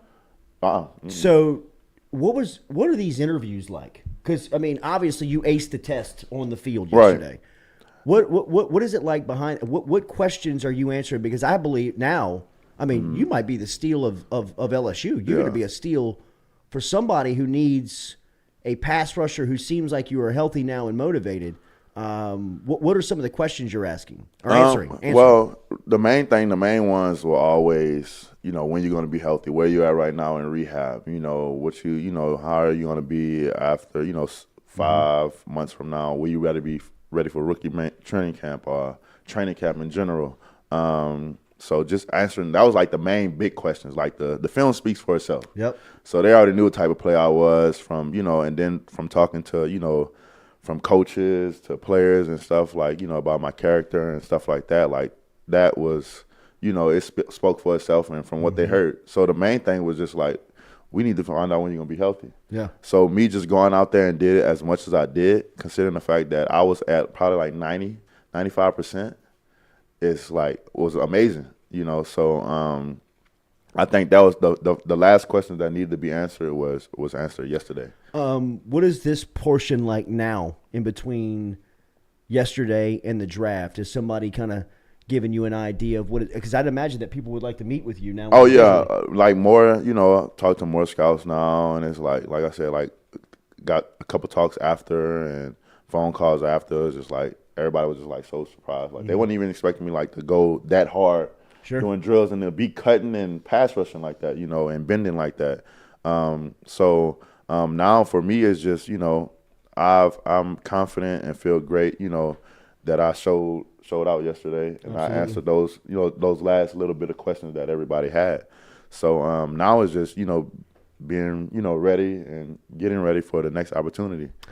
It is wild, the science behind rehab on knee injuries now, right? I mean, like, the fact that you guys are coming back so much quicker, so much stronger, and Dre, I think the most part that is is so much more confident. Yeah. So quickly. Like, I know Bo is a whiz, but what is going into your idea of like sports science getting you guys back so sudden now? It's so much to it because it's like I said, last year is like the year of the ACLs. Like everybody was tearing the ACLs. Yeah. So, but people have recovered so quickly. Like look at Joe. Yeah. Like and he tore everything. Like ACL, MCL. Like he tore everything, and he's 100%. You know, but the science behind it, like everything has evolved. You know, from how it was before. So, it's like so how many much hours stuff. a day were you rehabbing? Like 3. Really? I go in the facility about 7. I'm not leaving there till about 12 in the afternoon. Mm-hmm. So I'm in, and that's just straight rehab. From rehab, that's just rehabbing in the training room. Then I go to the other part of strengthening. Some days it'll be rehab. Then I'm going outside and doing running and trying to get back to like moving and stuff like that. So about 3 hours. So where is like your confidence level like, after yesterday? After yesterday, it's up there. Like I knew, I could move. We did like hoops and stuff like that, so I was pretty confident of what I could do. But yesterday, like threw it off the chain. Just for threw you. it off like like I'm good. Absolutely. Like I felt that's great to hear, 100. man. So just to do all that stuff like and. With no, nothing was hurting, everything felt normal, so I was just, man, I was excited. I was happy. Like, I couldn't, like, sleep. Like, I was tired. My body was tired after. Like, I wanted to take a nap. But emotionally drained, I couldn't. Sure. Like, and then I just, my adrenaline was still running. Like, and I was just, proud of myself and happier, that I, did as much as I did. What are your impressions of Brian Kelly, staff, defensive group? It's good. I was able to go to the beginning of their first practice, to see how things is. Brian, BK is a cool dude. I like him. I think they're gonna have a great season with the amount of players that they have, the guys that they have. I think it's gonna be like something good to see. The one group that jumps off when you go out to spring football is the defensive line. Always. I think Always. Ogeron promised in his introductory press conference that he was going to rebuild the defensive lines. He said he was going to rebuild the lines of scrimmage. Right. Offensive line is still coming around. The defensive line right now looks like the last 2 years, y'all's year last year and now this year looks like the best two groups since like way back. Man, it's crazy. Yeah. What do you expect of that group this year? Nothing but numbers. Yeah. Like, we was leading, like at the beginning of the season, we were leading like the SEC in sacks as a whole. Mm-hmm. Like, and then it's just like how we feed off each other. Like, it was just crazy. Like we all just knew each other. We knew what who was good at what, who wasn't so good at what, and we used that to our advantage. And then like even like this year, like those guys, like between Mason, Ali, BJ, Quincy, just them four in a package on third down itself is sick. And you got J. Roy, what I'm saying, like other guys, who just can contribute. Yeah. And it's like, man, it's gonna be scary. This feels like B.J. Ojulari's year. It feels like he's about to play himself. I think he's top 10 pick. Yeah, I think he's gonna definitely ball. And then considering his brother, was great. But absolutely. Yeah, like B.J.'s a freak of an athlete, you know, and like Ali, like I'm looking for something like big for him, coming off of what he's been through for like injuries and stuff like that. And I think they're running like a 3-4. So like for B.J., I know it's like that's fitting for him. Absolutely. He's like an outside linebacker, DN, so. How frustrating was that for you? And I don't want to, because I know you had a great experience at LSU and you represented LSU in an incredible way, but it felt like your style kept coming and going, right? Like the best scheme for you. And then once you got it, you were shining. Yeah. Is there something that you look for in the next, or what is the best scheme for you? When I say, Andre, I'll give you your choice to play any spot on the field and we can run any scheme you want, what would you say? DN. Playing DN. Hand in the dirt. 4-3? 4-3. I was just fortunate enough to know to be able to, play in a 3-4 and a 4-3. So it was good. I had film on both. Same as, as far as like the D-line. I done played all across the D-line on third downs. So, but yeah, if I had to pick, definitely a 4-3 coming off the edge. Yeah. Outside linebacker, like I said, it was good. I had because it was new to me. It was all new to me coming from Card. We played 4-4, 4-3. So I was always coming off the edge. So to switch to outside linebacker, it was a little change because it was different. But I'm glad I got that experience. So if I had to do that again, it ain't like second. Sure. It's something like that second nature. So. Tyrann Mathieu came around the football team this week and had really good messages for the group. It seemed like he had good meetings with the coaches, and he was really steadfast on his message of one day wanting to return to LSU as the head coach. He's serious about this. He really so somebody that has been in his position. You played for the program. You've obviously got a relationship with him. And has heard him come back. What's the impact that somebody like that has on current players, and what are your thoughts of him saying stuff like that he wants to be the coach one day? Big impact. I mean, Tyrann Mathieu, right? Like, not only that, but the type of people and coaches and former players that he can probably bring with him who have like big names who are in the league and stuff like that. These are people, you watch on TV who you want to be like. So, for being able to be coached by one of those people, oh yeah. He's definitely gonna bring a lot of recruits and stuff like that, and then being from Louisiana. Sure. So like him just advocating on the fact that like he wanted to be a coach here, and he wants to be. It's like crazy. Like I want to be the D-line coach. I would love to be the D-line coach here. But that was like big, and then like his message, because he's been through so much, and we know what he's been through at LSU from everything. From LSU to the league, and everything that he's been through. And, won a Super Bowl, and still doing it big, so. What do you think NIL will mean to college football in 2 years, 3 years? What you've kind of seen it on the front end where it's the wild, wild west and everybody's paying everybody and everybody's trying to line up to get. What do you think it's ultimately going to look like when it's not figured out, but you got more time to kind of live in it? I think it's going to be more – it won't be as easy as it is now. It's going to probably have a lot of restrictions on it in the next 2 or 3 years. From your point of view, the athlete's point of view, do you think it needs that? Honestly, yeah.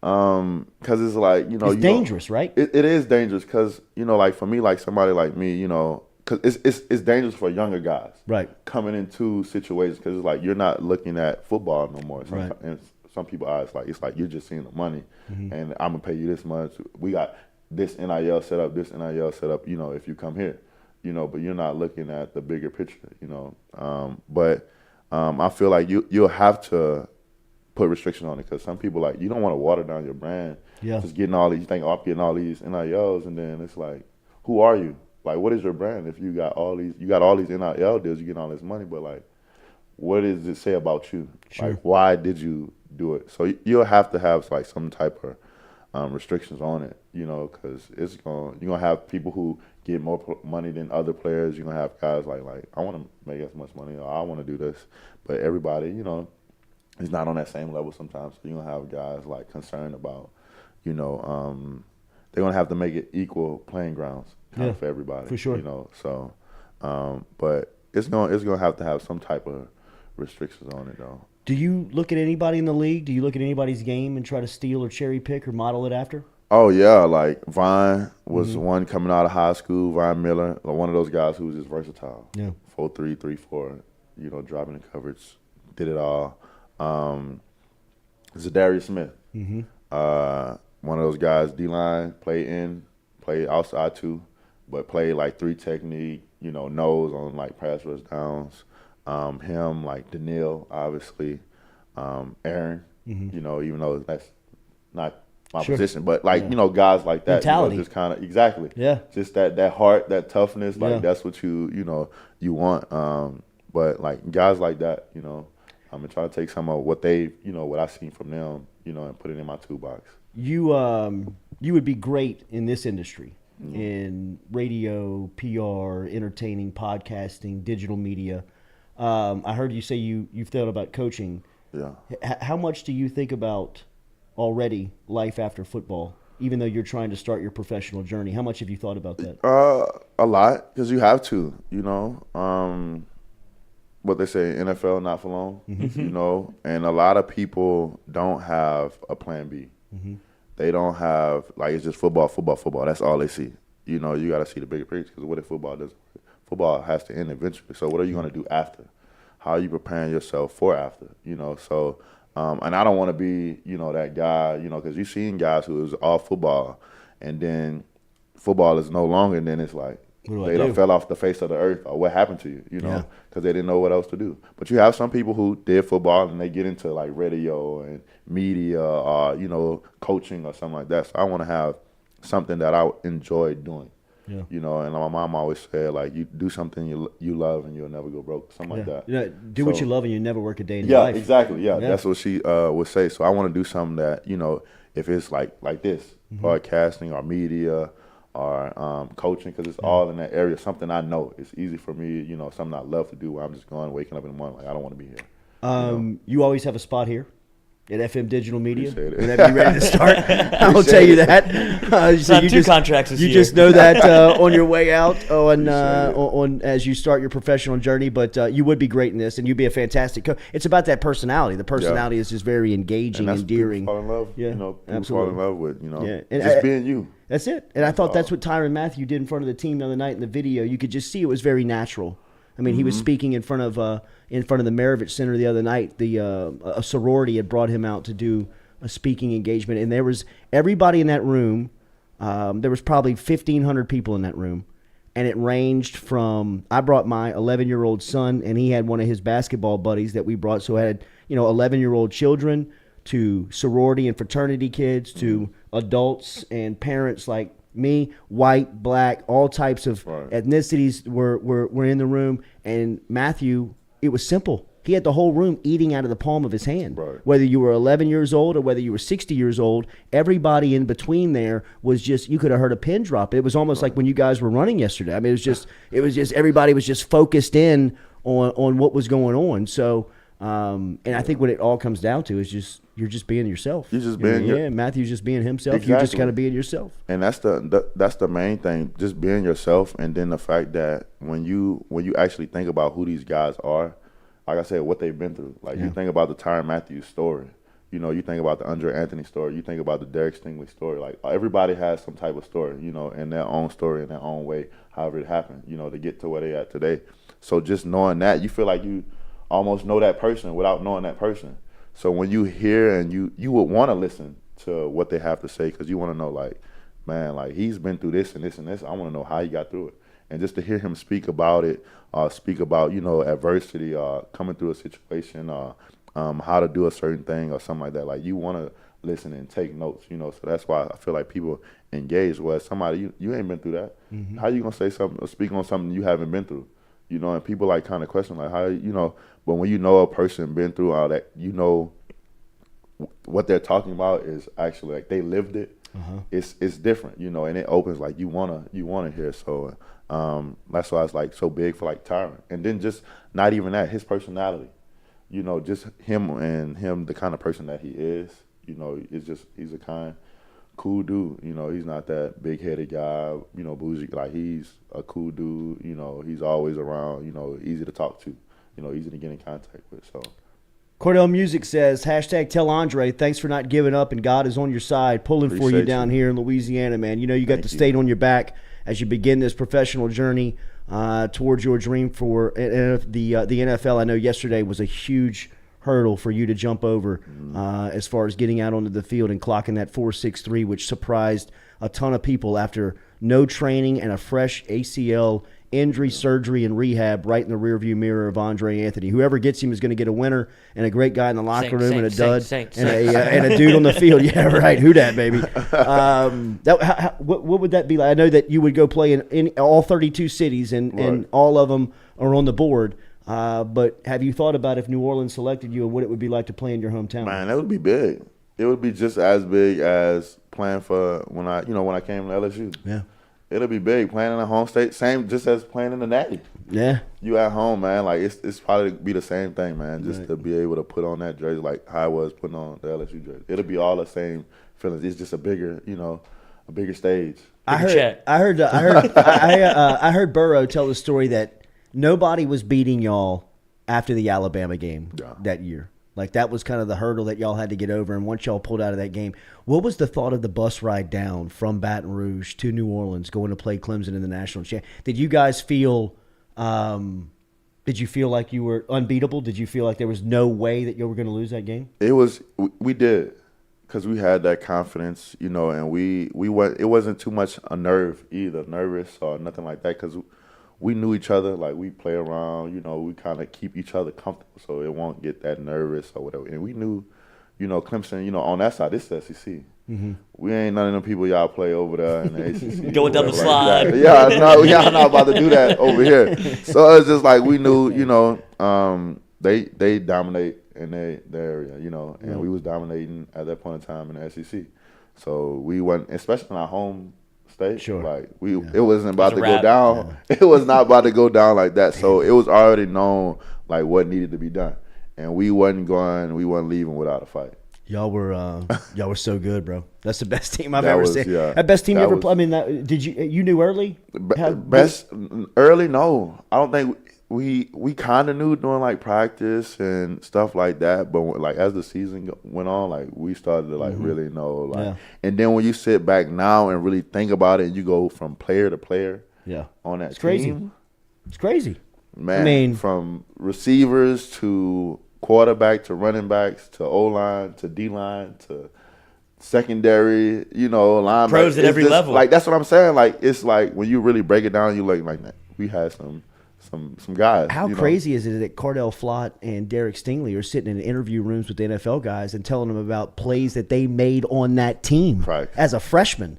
Like that has to go a long way with NFL guys. If you're a true freshman on that team, I mean, look what Christian Fulton's doing in the league right now. I mean, he's in the argument of maybe one of the top corners in the AFC right now. Right. And it was argued in the middle of the point of that season if Stingley was the best corner on LSU's team. Right. It was why y'all were so good, man. And we had so many people, just not starters, but the backups were just, and like everybody just came like to like, like me, Damone, Neil, Cardell, Sting kind of had his, back and forth. Like all these guys we had people sitting on the bench. Marcel Brooks. You had so many people, just waiting their opportunity. And when it was incredible to think back on. John Quav asks Dre, who do you need to look out for at Edna Carr this year? You keep up with the former the new number 7.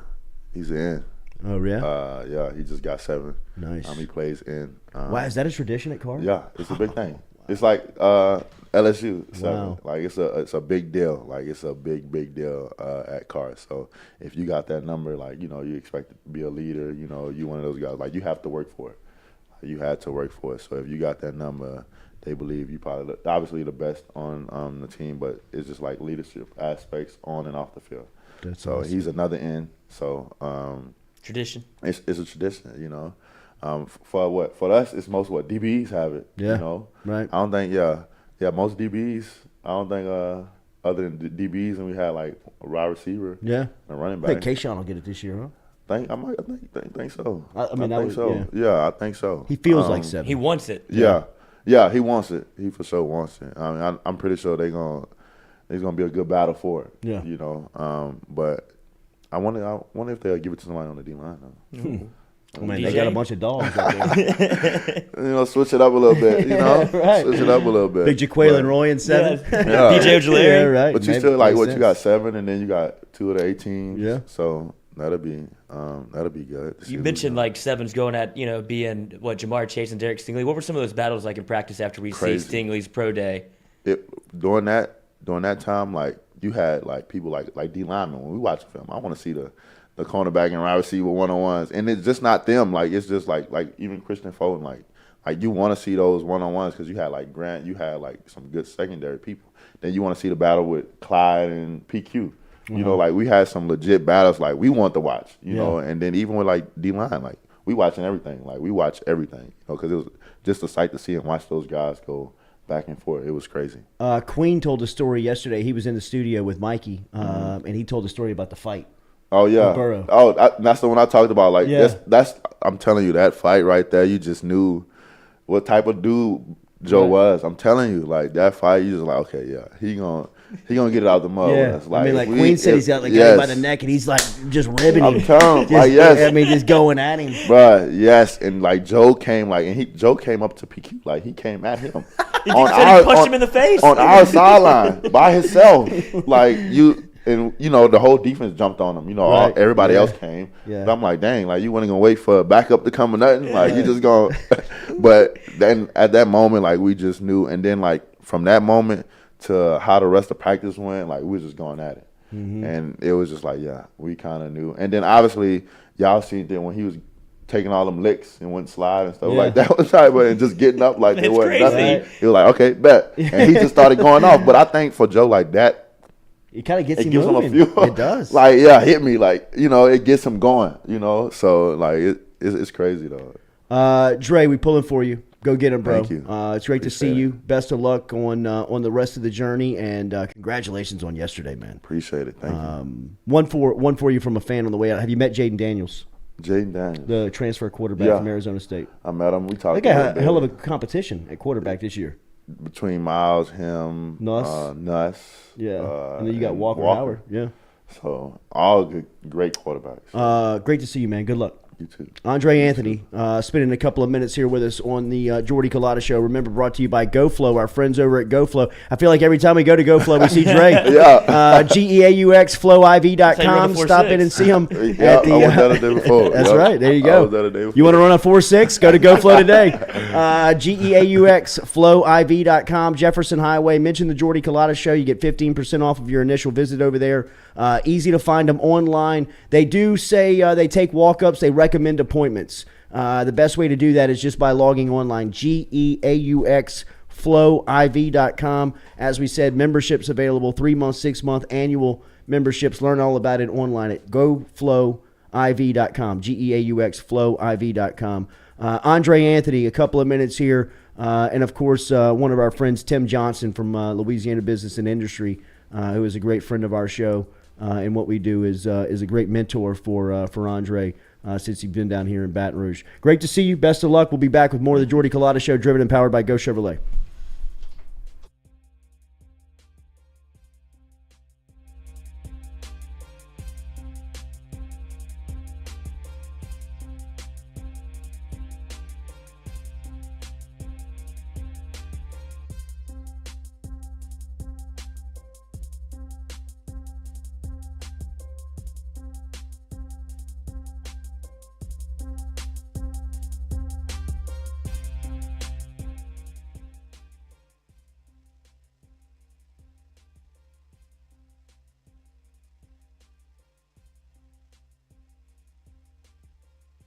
Southern Eye Centers, located at 6859 Jefferson Highway right here in Baton Rouge, has been serving your eyes for over 40 years in the capital region. They offer friendly service in a helpful environment with the highest level of personal care to manage your eye health and vision needs. If you want more information, log online to southerneyecenters.com.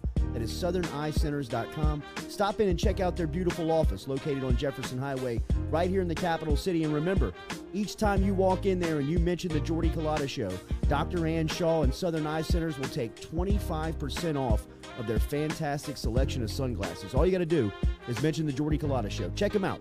southerneyecenters.com and located at 6859 Jefferson Highway.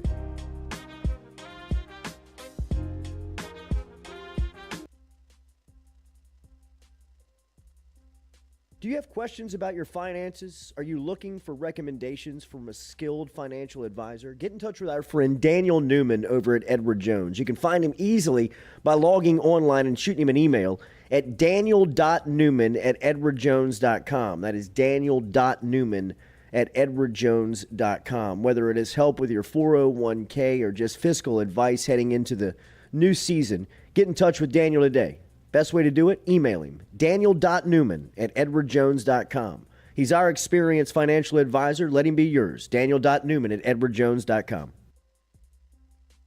Go Chevrolet is proud to announce Go Express Auto Sales, the new used car lot located in the capital city of Baton Rouge, Louisiana, at 11522 Florida Boulevard. Go Express Auto Sales is online at goexpressautosales.com, or you can search them on Facebook and social media at Go Express Auto Sales, the newest addition to the family of Go Chevrolet. Remember, Go Chevrolet is located down in Laplace, Louisiana, but now welcoming aboard Go Express, the new used car lot located in Baton Rouge, Louisiana at 11522 Florida Boulevard. Do you have questions about your finances? Are you looking for recommendations from a skilled financial advisor? Get in touch with our friend Daniel Newman over at Edward Jones. You can find him easily by logging online and shooting him an email at daniel.newman@edwardjones.com. That is daniel.newman@edwardjones.com. Whether it is help with your 401k or just fiscal advice heading into the new season, get in touch with Daniel today. Best way to do it? Email him, daniel.newman@edwardjones.com. He's our experienced financial advisor. Let him be yours, daniel.newman@edwardjones.com.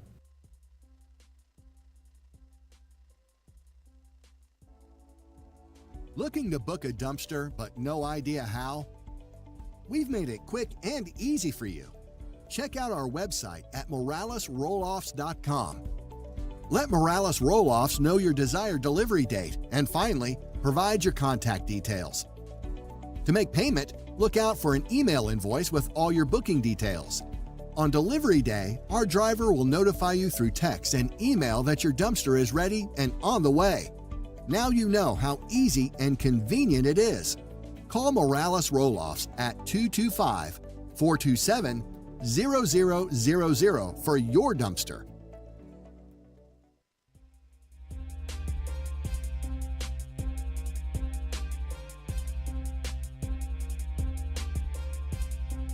All right, welcome back here to the Jordy Culotta Show, driven and powered by Go Chevrolet. Shout out to our guy, Brown Bear 765, inside the chat with the super chat. Morning, gang. Headed to the courthouse right now to get married. Let's go, man. Congratulations. Appreciate you listening to us here on the big day, and congratulations to you and the lucky lady who are headed down to the yeah. Let us know, man. Cody Boudreaux with a couple of super chats this morning. We appreciate that. Cody, thank you for everybody who's been interacting with us. Make sure to hit that like button, share button, comment button if you don't mind before we get out of here at 9 a.m. this morning. We appreciate the interaction. If you have not subscribed to the YouTube channel, make sure you do that. Remember, mic'd up 11 to 1 o'clock on Mondays and Wednesdays, then 3:30 to 5:30 tomorrow from Uncle Earl's, every Friday from Uncle Earl's, 3:30 to 5:30 over there. On Perkins Road, right in between Acadian and College on Perkins is where you can find Uncle Earl's. As mic'd up will be there 3:30 to 5:30, getting you set for first pitch of LSU Mississippi State from Duty Noble tomorrow, beginning that 3-game set between the Tigers and Bulldogs. As Mikey will take a look at that series and get you ready for it over at Uncle Earl's. If you're looking for a couple of happy hour specials and want to drink a couple with the few with the crew before you head home for the weekend, stop in and see us tomorrow at Uncle Earl's, 3:30 to 5:30 for mic'd up when we go live. All right, I appreciate Andre Anthony for being here. Good stuff from Anthony, as he made himself some money yesterday. I mean, that's impressive to come back, and the thing that stood out was the no training. I just kind of lined up and ran, which is unbelievable considering how much people put time and effort into learning how to run the 40. He's like, I'm just going to go. I agree. Well, not only that, how much people put into learning about the 40, but how much emphasis people put on pro day and combines and not taking any type of gambles of not being prepared in those moments, because how big and how much it means for the evaluation and the grading process. And I'd imagine that would go a long way with what Anthony did yesterday. Let me just take a shot. Let me see what I can do. It's the ultimate risk he took. Because if he goes out there and runs 4.9, it's over. It's over. He doesn't get a shot, over. But now he runs 4.63. He's getting a look. That was a make or break moment for him, and no wonder he broke down. He had to be like, oh, that was a life-changing moment for him.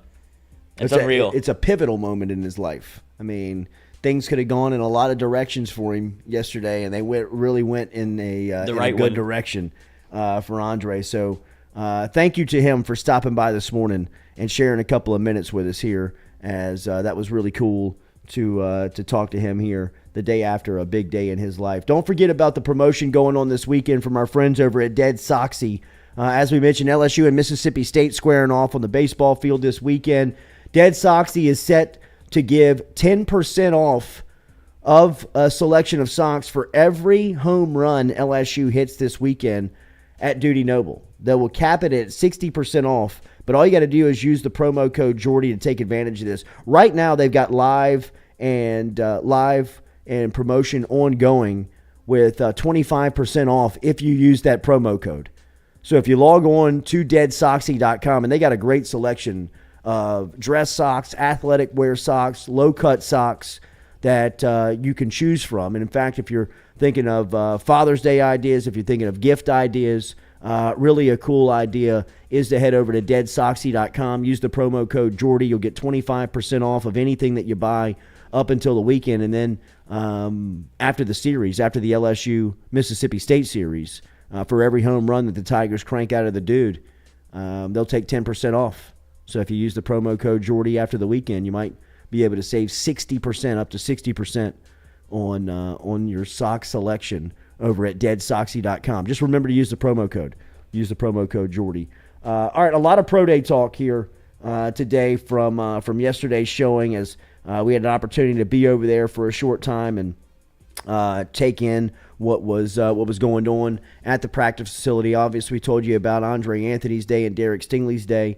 Both of those guys should come off the board at some point at the end of the April draft. A guy that we expect to come off of the board pretty soon here is going to be Brandon Murray, as Brandon Murray, the former LSU basketball standout, freshman season here in Baton Rouge, really improved, turned into be one of the consistent scorers that LSU could count on each day, put his name into the transfer portal a couple of weeks back and has come out with his top three. According to John Rothstein earlier this week, who tweeted out, Brandon Murray right now is looking at Tennessee, Illinois, and Georgetown.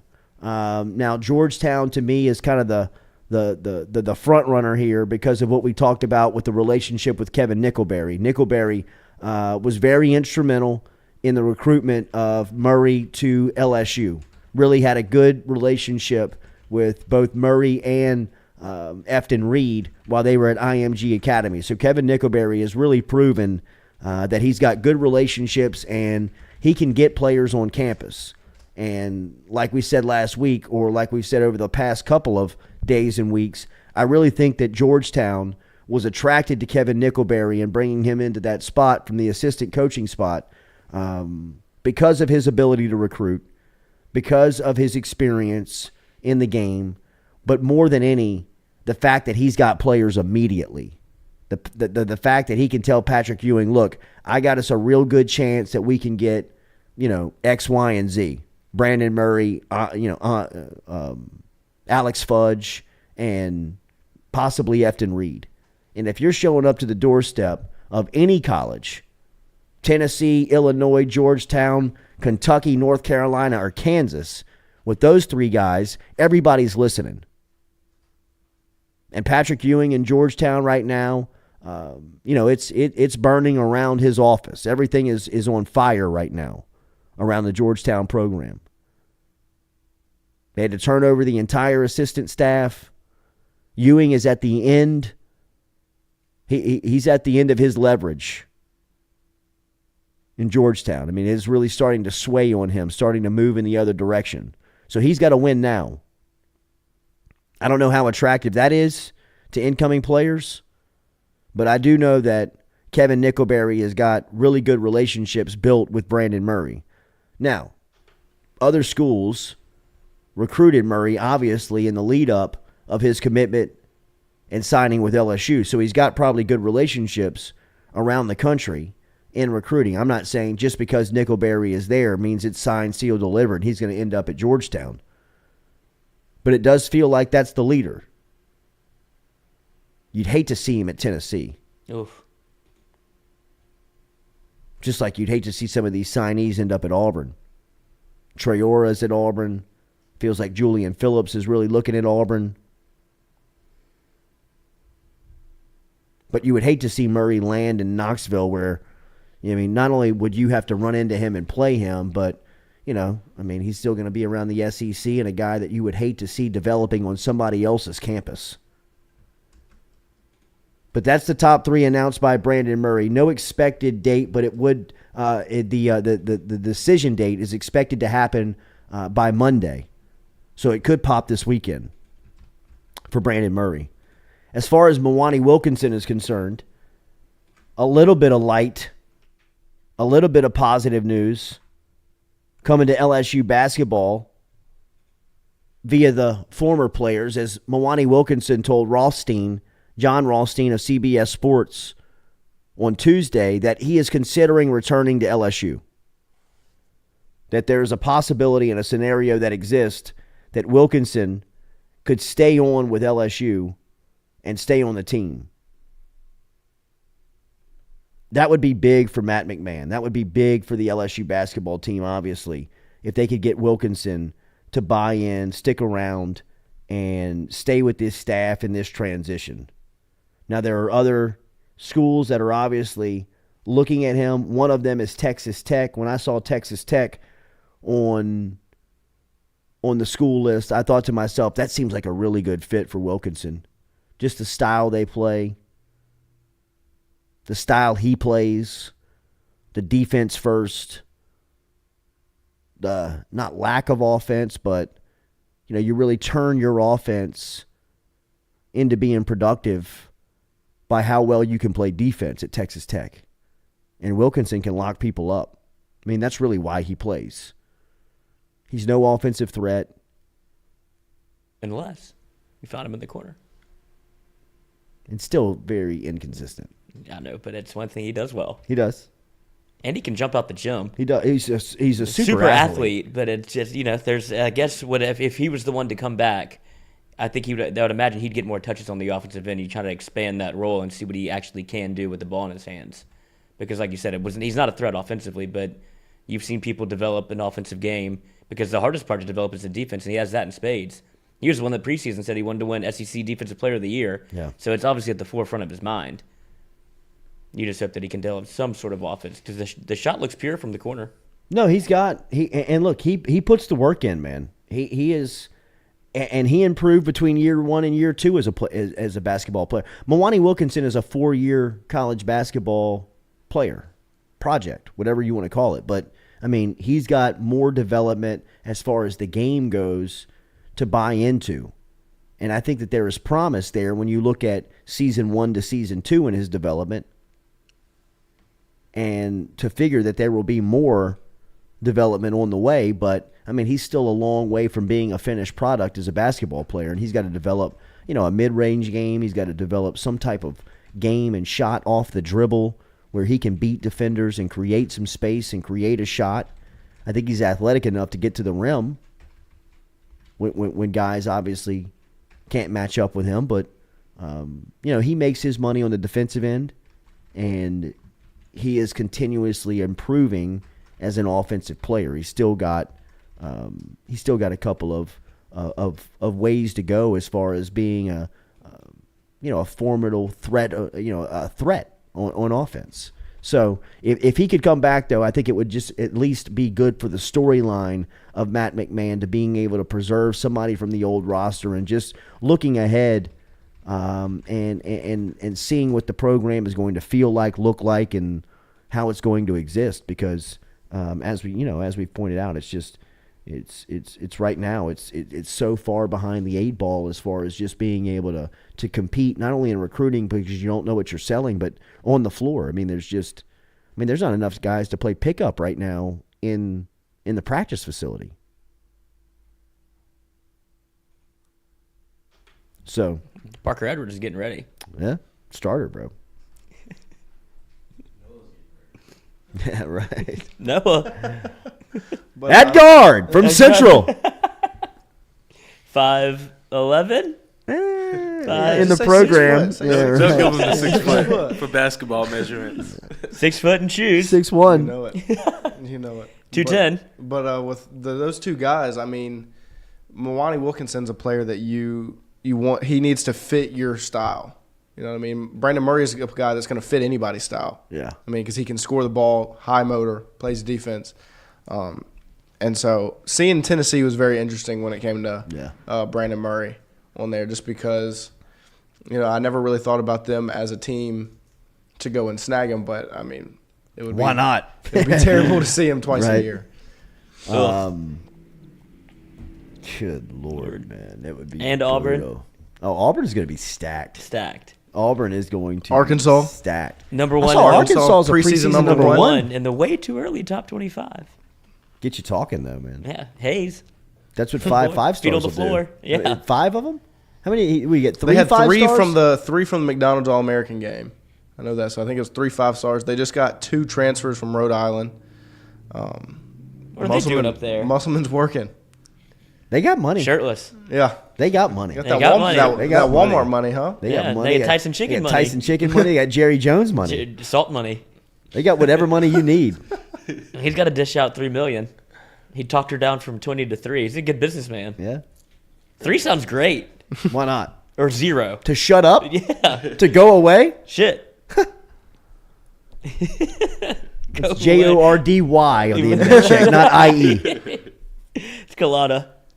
1 L, 2 T's. Right. Just to shut up? Okay. That'd be the hardest job ever. It could be. For some people, it's impossible.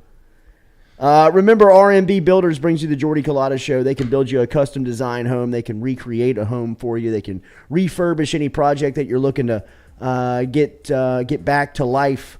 Get online and check them out, rmb-builders.com. rmb-builders.com is where you can find them online and check out the great website there, all the great past work that they've done. Rhett Bourgeois and his crew, rmb-builders.com. And remember, our podcast every single day is brought to you by RMB. So if you miss the 7 to 9 live version, if you're looking back and just trying to catch an audio edition of the Jordy Culotta Show, you can do that wherever you get your podcast. Spotify, Apple, Amazon, and all of that compliments of our friends over at RMB, rmb-builders.com, rmb-builders.com. Kind of a slow sports day. Well, there's only one thing on the docket today. Masters. And that's what I was wondering. I wonder, Vasectomy week. Vasectomy week? Well, I wonder if you can roll this thing over from the start of March Madness is probably on the docket as best sports day in terms of if you have to absolutely call out of work. Yeah. I would imagine that the Masters is either 1A or 1B on that list of just all day. You don't have to do a thing. It's just all golf. They don't really even go to commercial. Cody says the music is way too loud. Yeah, it sounded that's not the one I meant to play. I would take March Madness over opening day of Masters. Right. As far as sports days go. I think they're 2 number 1 seeds, though, when you're talking about, these days are different because they fall on work days. Right. This is not Super Bowl Sunday. It's not a college football Saturday. It's not even a Thursday night type game. I mean, these are Thursday morning tip-offs and tee times that you can literally shut down the day, turn off the phone and close the computer type days. Or you can just hide it. That's what I'm saying. If you're at work, you just put it up on the computer, but you don't get the full effect of the music, the piano, which rocks you to sleep as you try to stay awake almost to watch golf, especially if in a world where Tiger's not involved, it seems like he's the one that moves the needle the most. But we have Sam Burns out there as an LSU who has... It's crazy that Tiger does to the ratings. Yes. What I think Scott Van Pelt said, if Tiger plays, and if everybody else could play nude and nobody would notice. Yeah. I mean, it would absolutely be something that you could get away with that you would be like, this is incredible. I mean, nobody even recognizes that I'm doing lines of cocaine off of the... John Daly's out there on a golf cart. Nobody knows. I mean, we're just out here just doing crazy shit. Nobody's paying attention because everybody's watching Tiger. Did you play the whole time left-handed? Yeah, nobody knew. Yeah, I did, yeah. What do you mean to do? I play with my clothes on backwards. DJ? You think he can win this week? His golf game is there. I think from what I've heard from people that are there and watch the practice rounds, it's tough to get around. It's a hard course to walk, maybe one of the hardest. And he is, it's from Monday to Tuesday and Tuesday to Wednesday, you could see, his gait was noticeably worse. as he tries. I don't think the weather's going to help him at all. If you remember in 2019, a mall cop slid into his ankle on Saturday and almost took him down. So if that happens again, that guy's going to get burned at the stake. But if it's bad weather, I think that's going to play a factor in how his titanium leg holds up, because any injury, it obviously flares up in weather. But I have a couple bets out there for him to make the cut, which I think he'll be able to do. What's he playing on? He's playing on it's like a rod in his leg. He's playing like on like a fake fibula. Well, he had a compound fracture in his ankle, and both bones were the way it was explained was like shards of glass that were sticking out of his leg after the car wreck. But it was bones. Yes, and so it was splintered that way to where I essentially put an iron rod right down his entire leg, and he's trying to play golf on that, and that's what. I mean, it's not even bone. It doesn't move the way it's supposed to, but he can post up on it and play golf. And I think it's on his back. It's his right leg. And so that's where you have to do all the transfer of weight. But, I mean, he's in a tough spot. The fact that he's even out there is incredible. And he looks great. Like, physically, he looks like Tiger Woods, which is incredible. I don't know why he does this to himself. If he just lived a normal life, he would have lapped the field in terms of majors. But he makes it very hard on himself because he is the best golfer in the world. And this is his third bounce back that he's had to come from for essentially all his own fault. I mean, if he wins the Masters this week, it's not. It's the greatest sports story ever. Yes. Is it? Yes. I mean, if he wins on a bum leg at 25 years after he had his first victory in Augusta, where is he in majors? He's at 16 or 17? 16. And Jack's at 17? 18, right? Or he's at 15 and Jack's at 16. He needs to win. He's close, but it's getting to the point where they don't think he'll be able to break the record whenever at the beginning after 97 when he won his first Masters. And then the 2000 run that he went on, the Tiger Slam, is like, it's just that. It's not going to be. It's not if, it's when. Sure. And now it's coming down to the wire. But all of this is null and void. It was the safest bet in sports in 2004. No doubt. I wonder if people put a future on it back then. You had to have. And then they're sweating it because the odds are probably not great. No, they've got to be terrible now. But I mean, the odds of this bet in 2004 hitting almost had to be even money, right? Absolutely. If that, I mean, he would probably be against the odds at some point. It's like Rory's dad put a bet on him when he was like 15 that he would one day win the British Open. And he went to some pub and put the sportsbook down. He collected after that happened, which is an awesome bet to have on your son. What a great bet. What odds do we put? It's like, I don't know, he's 15. Yeah. Like, who is he? You'll see. Yeah, right. Yeah, it's my son. Okay. No, it would be the greatest sports story in the history of sports if Tiger Woods won the Masters this weekend. Just with everything that he's dealt with, what he's come back from, the amount of time that he's been on the course. I mean, I can't believe he's playing. Really. Me either. I can't believe he's out there. But all of it doesn't matter in terms of Masters, or not Masters, but major championship talk, because his son's going to win them all anyway. He's going to win 20. Charlie? Yeah, because he's seen the pitfalls. I'd imagine Tiger will keep him out of the roughage that he went through. Because Earl wasn't the best at it. Earl had his little, skeletons in the closet, and Tiger saw all of that. So I think Charlie was too young when it happened, but now Tiger probably has him on the straight and narrow, and he loves to play golf. And he's phenomenal. The son, it's unbelievable. Stupid. He looks just like him. I mean, it's his golf swing is like, it's perfect. It's almost like mesmerizing. Yes, and he's that young doing it. Yeah, Tiger has 2 compound fractures in both legs. So, wow, good Lord, good God, man. He's got 15 majors.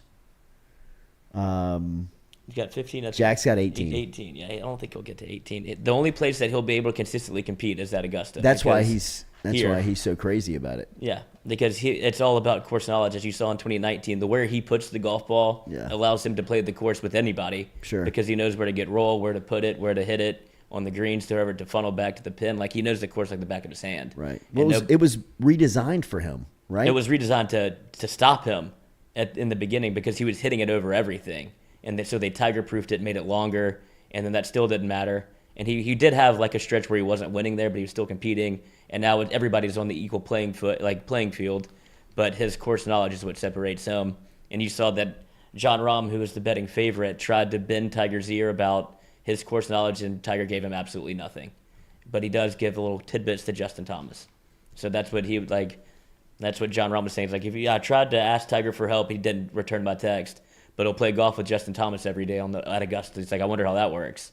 Like, well, you're just not at the club, dude. Yeah, man. Tiger's very, very selective. And it's maybe one. And Fred Couples, who's not going to win, but loves to play golf with him. Well, he plays the opening round every year with him. Or not the practice rounds. Yeah, and they have a great time. Yeah. And that's what Fred said. He's like, look, he's a little hampered in terms of like the walking, but his golf swing looks as good as it ever has. It's crazy. It is. It's crazy. God, I hope he wins. Got a little shekel out on Fred today. Who is the favorite? John Rahm, the Spaniard. Did DeChambeau play well here? No. No, this isn't his type of deal. This is more surgical than you got to be a technician today. Absolutely, and he's not one. He just wants to hit it as far as he can. Yeah, right. Which is awesome to watch. Sure. But he's such a douchebag that nobody really roots for him. He wants to go to Abu Dhabi too. He was intrigued by the Dubai. Mickelson. But he didn't say as much as Phil. Sure. Well, and he doesn't swing the club that Mickelson does. Right. Phil like moves the needle. Even if he does say it doesn't get the reaction that Phil got. And Phil was so close to being back. Is Phil not? Phil's not in the field. Augusta asked him politely not to play. Wow. So it was up to him, and he was like, "All right, I'll take a 1-year ban essentially to be back next year." Wow. Which has to hurt. If you'd have told me that after Tiger's car crash, that Phil would be the one not playing and Tiger would be, after Phil won the U.S. Open last year, was kind of at not the peak of his powers, but was making a legitimate run to kind of be on the back half of his career, and found he got in shape again, was hitting the ball farther again, and people were loving him, and he took all of that goodwill and absolutely squandered it. And so he's not at Augusta. Wow. Chair was empty for the Champions Dinner. That is incredible. Yeah. The pool that Augusta has is unbelievable. Yeah. They're terrified of him. Well, they have the keys to golf heaven. Yeah, you can't get in. And I mean, except for unless you're Dude Perfect. Biggest bullshit I've ever seen in my life. Dude Perfect got in? Yeah, they were playing fucking Happy Gilmore golf with hockey sticks and throwing the frisbee around like a bunch of fairies. It's unbelievable. They do this thing where they do all sports golf. So they don't do it there. You get Amen corner. Football, you can throw it. Baseball, you can hit it 10 ends. So they try to get to a certain spot, and they did it on Augusta. Amen corner. Wow. Talk about your upset of all upsets. Never would have seen that. That's a 16 over a 1. Oh, my God. I was embarrassed for them. For Augusta? Yes. Well, and I would be embarrassed to be Dude Perfect, but they've made a hell of a living. What if they tell you the way that you get into Augusta is to play Dude Perfect? I wouldn't do it. Wouldn't do it, dude. And then by turning it down, I would be able to get in. That's the Augusta test. Yeah. Like, they do shit like that to where, like, you'll get, like, fill out this survey or something, or, like, refer a friend, and if you don't refer anybody, they're like, all right, you're in. And it's like, what kind of mind games are y'all playing? It's unbelievable how they keep that place a secret, but then they let those jamokes in, go walk on the grass and hit a hockey stick. Unbelievable. So dumb. LSU spring football practice today? They might as well have that at Augusta. Yeah. Little 11 on 11 on the Amen corner. Dude, that'd be awesome. That would be awesome. No, I'm in. I'm in. Yeah. Well, Stewie.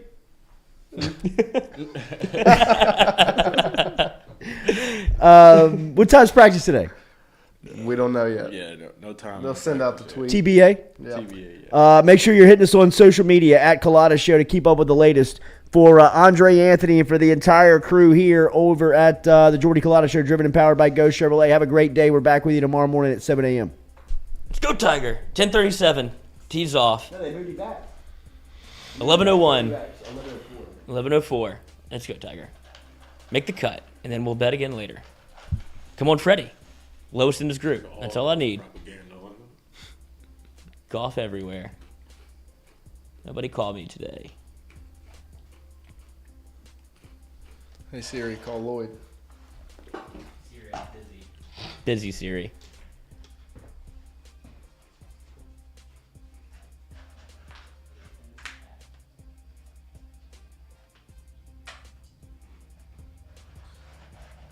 Practice better be like